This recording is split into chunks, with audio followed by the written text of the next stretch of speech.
Pán vedúci, ten druhý bod by mal nevísť zrýchľujúco.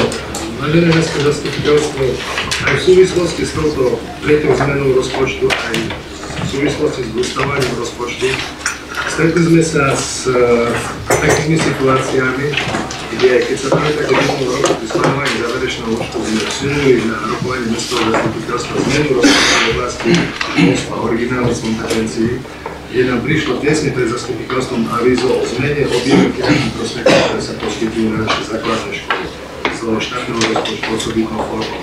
Takisto menšie obecné služby, koordinátory menšie obecné služby sú jednotlivé projekty, do ktorých keď mesto vstupuje rozpočty sú vo vyššej sume, alebo tie zmeny sú vo vyššej sume, ako je tých 16 600 eur, tých 500 000, z ktorých zmenu má kompetenciu pán primátor.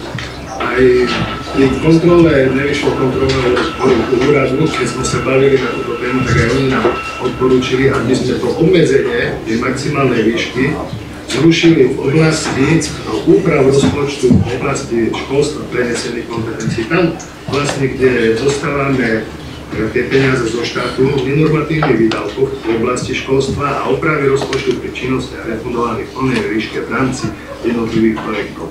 Jedná sa tu jedna vec, že my vlastne tie výkazy, ktoré posielame, musíme mať v rozpočte uvedené tie finančné prostriedky, ktoré na základe avíz alebo na základe zmluv dostávame, či je to ministerstvo školstva, alebo úrad práce.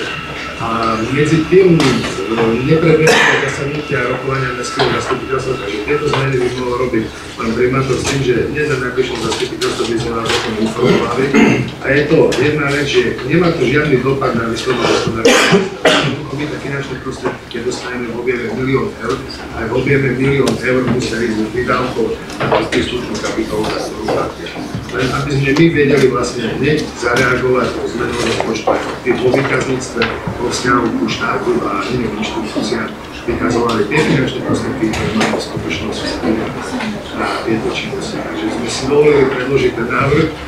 Je to v tom poslednom odstavci, tam by sme len doplnili za to pôvodné znenie, značí sa vlastne to obmedzenie výšky o úprav rozpočtu titulárnych primátorov mestských ústavov.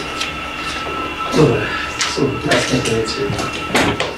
Praktický život. Ďakujem. Prosím. V rámci ulice, ale ne,